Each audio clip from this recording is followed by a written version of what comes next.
On pourrait dire aussi un peu la même chose avec les hadiths du prophète sallallahu alayhi wa sallam. C'est-à-dire que, alors on a des compilations de hadiths, comme vous le savez, l'authentique de Bukhari, l'authentique de Muslim, enfin bref, les sunan de l'imam at-Tirmizi, le Jami' de l'imam at-Tirmizi, les sunan de Abu Daoud, etc. Et donc, on a des propos qui nous sont rapportés du messager de Dieu.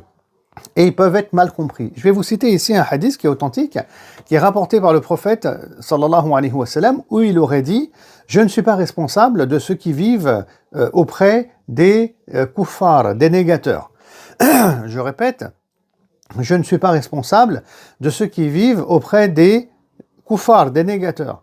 Alors, si on écoute ces paroles-là comme ça, là, on se dit « Waouh, c'est un truc de fou !» Le prophète, il n'est pas responsable de nous parce qu'on vit, nous, en France, entourés de non-croyants, donc de kuffars. C'est comme si le prophète il est en train de nous dire, moi, je ne vous connais pas. Yawm al-Qiyamah, je ne vous calculerai pas, vous ne faites pas partie de ma communauté quelque part. Et puis l'autre, il pourrait venir derrière en disant, il faut faire la hijra, mon frère, c'est obligatoire, tu n'as rien à faire ici. Donc le prophète, il a dit ça, oui ou non? Apparemment, il a dit ça, ouais, sallallahu alayhi wa sallam. L'étude de la sira, c'est là que c'est super important pour pas qu'on se fasse endoctriner et qu'on comprenne mal notre religion. Eh bien, la sira nous enseigne le contexte dans lequel il a parlé, subhanallah, le prophète sallallahu alayhi wa sallam. Alors, je vais vous expliquer le contexte en quelques mots, Inch'Allah. On est dans la période médinoise et on a des conflits militaires qui ont débuté entre les musulmans qui sont à Médine et, de l'autre côté, les idolâtres de Quraysh, c'est-à-dire les idolâtres de la Mecque qui ont aussi des alliés parmi les tribus bédouines arabes. Donc il y a des conflits militaires.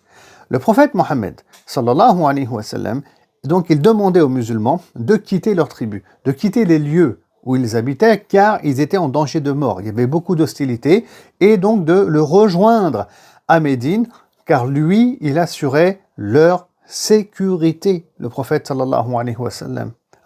Et le prophète sallallahu alayhi wa sallam, il avait mis en place une loi à Médine.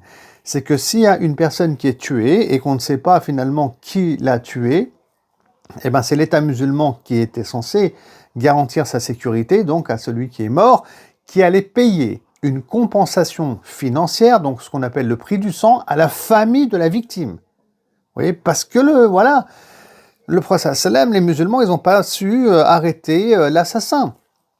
Et ils garantissent la sécurité dans la ville. Donc il y avait une compensation financière qui était donnée. Mais maintenant, le prophète sallallahu alayhi wa sallam, pour ces musulmans qui ont fait le choix de vivre chez l'ennemi, avec qui les musulmans sont en guerre, il y a des morts, c'est grave, c'est très grave ce qui se passait. Et ces musulmans ont fait le choix de rester dans leur ville finalement ou dans leur tribu. Si, on ne sait jamais, ils se font tuer et on ne connaît pas l'assassin, ça va être dur. Le prophète sallam, il n'est pas là, les musulmans ne peuvent pas contrôler, on ne peut rien faire. Et ces musulmans-là, ils ne peuvent pas maintenant demander au prophète sallallahu alayhi wa sallam qu'il paye et qu'il donne une compensation financière à ce musulman qui a été assassiné comme compensation. Pourquoi? Parce que le prophète sallallahu alayhi wa sallam, il ne peut pas assurer sa garantie, il lui a demandé de partir et d'émigrer à Médine.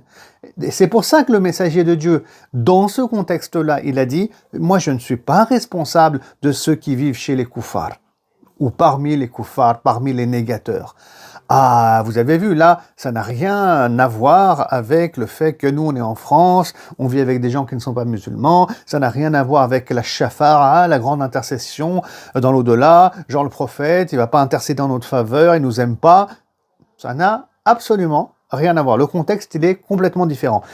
Et donc, et ça, c'est qu'un exemple. Donc il y a plein de paroles qui sont dites comme ça par le messager de Dieu sallallahu alayhi wa sallam. Il est nécessaire de voir et de comprendre dans quel contexte il dit telle et telle parole. Et ça, on l'apprend en étudiant la sira du prophète Mohammed sallallahu alayhi wa sallam.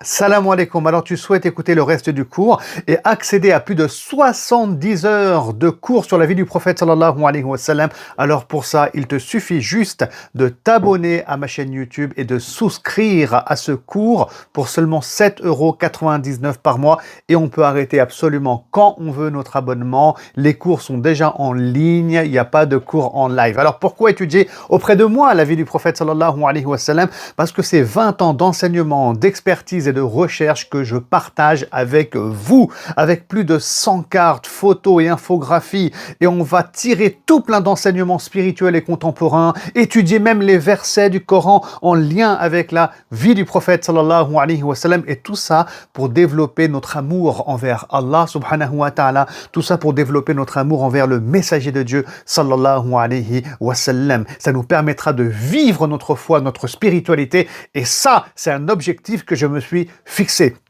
Abonne-toi, souscris, et je te dis à tout de suite. Salam alaikum.